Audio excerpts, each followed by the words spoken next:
Is it on? Yeah, of course it's on. That's just your classic. Hey, so here I am, ladies and gentlemen, Mr. Fingland here again, helping you keep up with the reading in Grapes of Wrath. All right, fabulous piece by John Steinbeck. Today we're going to look at chapter 5. Now, we've talked a little bit about how we have the zoom in and zoom out chapters, right? We're going to start calling them inner chapters, right? The inner chapters of the Grapes of Wrath. These are chapters that happen sort of, between things. So inter-chapters is what we call them. And then the chapters where we sort of zoom out and we're not talking about Tom Joad or Jim Casey or Muley Graves or the Joad family, but we're talking about sort of everyone, right? So in chapter 5, into chapter 5, you'll notice that we're not naming anyone, right? There are representatives from the bank, there are farmers, there are women, there are children, but they represent everyone in Oklahoma at this point in time because this is happening to so many people, right? It's not just about one particular person, it's about everyone, and that makes it sort of a universal experience.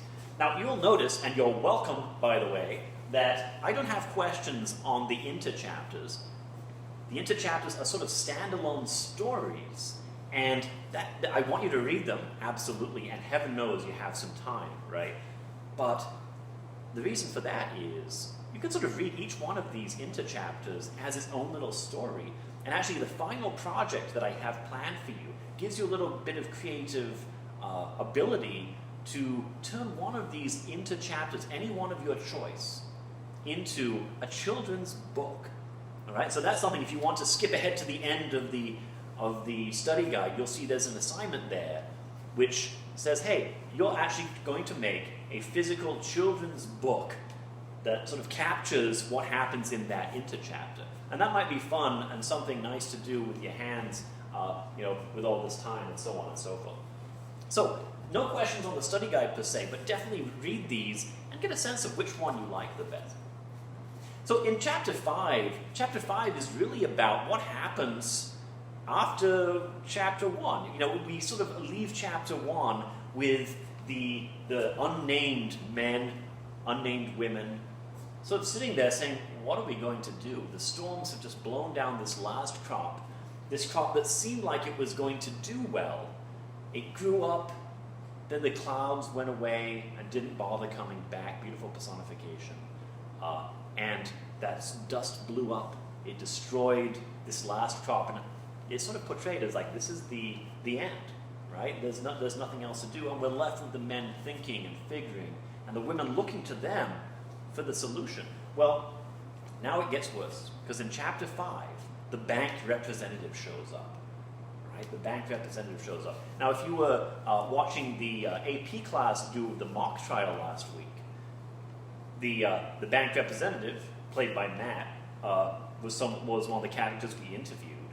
And this is very much about this economic system. Just like on the word wall, we talked about the credit score as a term that today we have to be aware of because it can impact us. These farmers don't know how the finances work, right? Someone took out a mortgage on their land, but they're sharecroppers, so they keep some share for themselves, they give the rest to the powers that be. They don't really think about what happens when there's nothing, right? So in this particular scene, a bank employee drives out to the farm to tell them, you've got to leave. The bank's taking it back, right? So listen to this passage. It's a brilliant passage, all right? Chapter 5, second paragraph down. I'm going to sort of set the scene with the characters and then listen to how Steinbeck describes the guy from the bank. In the open doors, the women stood looking out, and behind them the children, corn-headed children with wide eyes, one bare foot on top of the other bare foot, and the toes working. The women and the children watched their men talking to the owner man. They were silent. Right? So these women and children were looking at their men interacting with the owner men. Some of the owner men were kind because they hated what they had to do. And some of them were angry because they hated to be cruel. And some of them were cold because they had long ago found that one could not be an owner unless one were cold. And all of them were caught in something larger than themselves. Some of them hated the mathematics that drove them, and some were afraid. And some worshipped the mathematics because it provided a refuge from thought and from feeling. If a bank or a finance company owned the land, the owner man said, the bank or the company needs, wants, insists, must have, as though the bank or company were a monster with thought and feeling which had ensnared them. These last would take no responsibility for the banks or the companies because they were men and slaves, while the banks were the machines and masters all at the same time.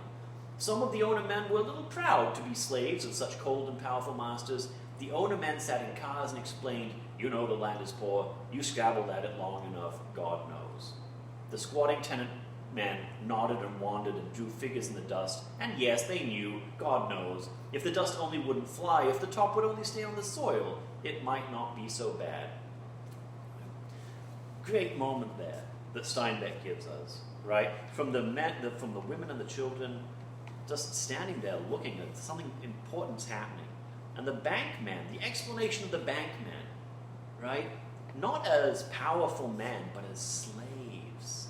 Right? The bank is the master of these men who drive up and have to deliver this bad news. And they've got to deliver it over and over and over to all these different families. This is happening everywhere during the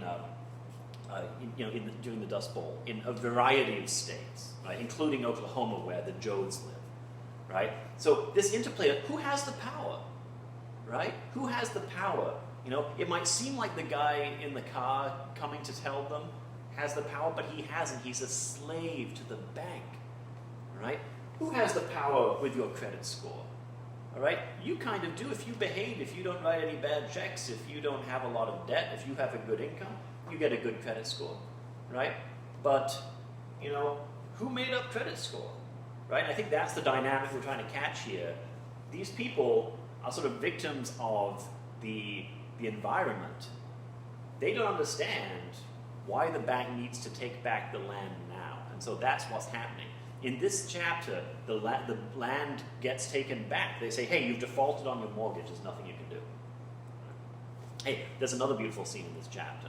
Right? Because once the bank men have come, the tractor men come, the tractor drivers, and the tractor drivers, according to Steinbeck, had two goals. One was to plant cotton, right? The field now is tied to what the bank can sell. The bank wants to plant cotton, so it's going to come through there and plant cotton, but it's not going to respect the boundaries of the small farms.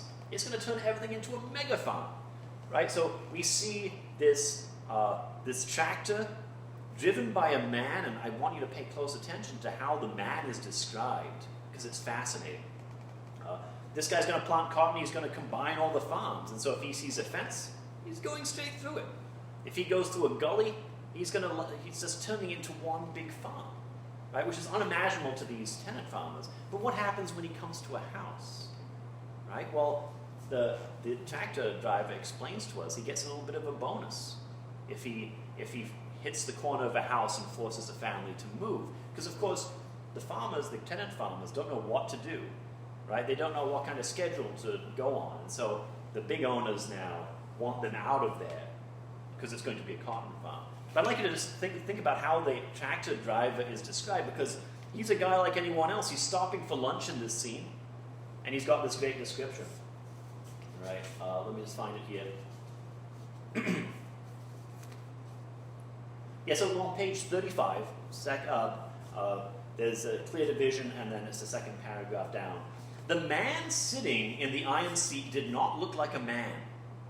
Gloved, goggled, rubber dust mask over nose and mouth, he was a part of the monster, a robot in the seat. The thunder of the cylinders sounded through the country because one became one with the air and the earth, so that earth and air muttered in sympathetic vibration. The power, right? That got the imagery of the power of this machine that's so loud and so huge. The driver could not control it. Straight across the country it went, cutting through a dozen farms and straight back. A twitch at the controls could swerve the cat But the driver's hands could not twitch because the monster that built the tractor, the monster that sent the tractor out, had somehow got into the driver's hands, into his brain and muscle, had goggled him and muzzled him, goggled his mind, muzzled his speech, goggled his perception, muzzled his protest. He could not see the land as it was. He could not smell the land as it smelled. His feet did not stamp the clouds or feel the warmth and power of the earth. He sat in an iron seat and stepped on iron pedals. What a description, right? What a description of this man who's so part of the machine that he's not a man anymore, right? So this is a great question about what's it like to be a man? What is man's purpose? Steinbeck has a very important message here. You know, he's sort of showing these people who are not truly men anymore. They are simply slaves to this monster. You know, the guy from the bank is a slave to the bank, this big monster that needs profits to survive. And what happens when the banks don't have enough profits? Look at the Great Depression. All right? That's what Steinbeck's message is, right? They create this thing. Men create banks, but then the banks take over and they control. Same thing with the tractor driver, right? He doesn't even have a face. He's got goggles so he can't see. He's got a mask so he don't speak. He's muzzled, right? You muzzle a dog, right? You know, how, you know, is this guy being described as a dog, right? As a pet? He's only there, but he's got to keep the rows straight, so he can't even decide to go around stuff, right? He's not even allowed to change the direction. Is he a man anymore? I think Steinbeck would argue that he's not.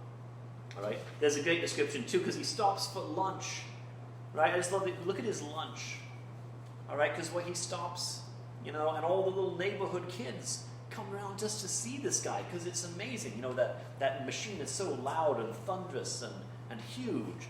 They've never seen anything like it. The Caterpillar tractor, right? The Caterpillar, like that brand of tractor.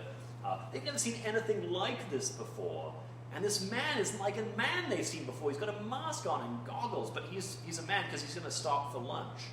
He doesn't even turn off the engine, right? He's going to sit there and have lunch in front of these kids who are probably pretty hungry and pretty desperate, right? Look at his lunch. At noon, the tractor driver, and this is on page 36, halfway down. At noon, the tractor driver stopped sometimes near a tenant house and opened his lunch. Sandwiches wrapped in waxed paper, white bread, pickle, cheese, Spam. A piece of pie branded like an engine part. He ate without relish, and tenants not yet moved away came out to see him, looked curiously while the goggles were taken off and the rubber dust mask, leaving white circles around the eyes and a large white circle around nose and mouth. The exhaust of the tractor puttered on, for fuel is so cheap that it's more efficient to leave the engine running than to heat the diesel nose for a new start. Curious children crowded close, ragged children who ate their fried dough as they watched. They watched hungrily the unwrapping of the sandwiches, and their hunger-sharpened noses smelled the pickle, cheese, and Spam. They didn't speak to the driver. They watched his hand as he carried food to his mouth.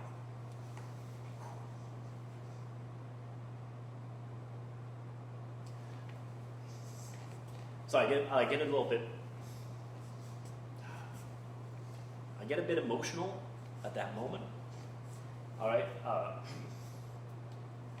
and I think it's because, you know, Steinbeck does this great job of showing the haves and the have-nots, right? And I think there's a certain power, you know, in that scene where, you know, the haves, you know, the guy driving the tractor has everything, right? He's learned how to make it in the new economy, right? He's got the food. And these kids watching, you know, they're eating poverty food. They're eating fried dough, right? And I think Steinbeck's saying the guy in the tractor, he can't appreciate the food as much as those kids can. Those kids have never seen food like that in their lives. The Dust Bowls lasted for years. They've had fried dough for most of their meals, right? So it's this really poignant scene where this guy in the tractor, he's basically destroying the land and turning it into cotton fields. He's part of the machine. He can't allow himself to see the inequity here and see what he's doing, right? And the kids, they're starving. Yeah, they're really hungry already. They're ragged. You know, so they're part of the economic system that's failed. And the tractor driver, and later, you know, we actually talk to the tractor driver, and he tells us that, you know, he can only think about his family, his wife and his kids, his mom's wife. His wife's mom, right? And, you know, he gets a bonus if he can get one of these families to move out. So he's worried about, if he can get a bonus, he can get shoes for his kid. His kid's never had shoes. So he's one of these local guys who has figured out, I've got to make ends meet. I can only worry about myself. I think that's one of the powerful messages in Steinbeck, is that this economic system, you know, that crippled us in the 30s, makes it so you cannot be fully human, right? You cannot care about anyone but just the people around you, right? I think that's a message that Steinbeck wants you to understand. Is its economics has such power. It's a monster, right? It's a monster that makes us do inhuman things, right? And that's why if you look at some of the, again, you've got that response about the essential question, right? You know, can economics make you less human? Right? I think Steinbeck would definitely say so. All right? So nice thing to look at, and thank you for joining me for Chapter 5, folks. Again, my contact information is right there in that study guide. If you have questions, if you have problems with any of the questions or assignments, contact me right away. You know, absolutely easy to do. Thanks a lot for watching.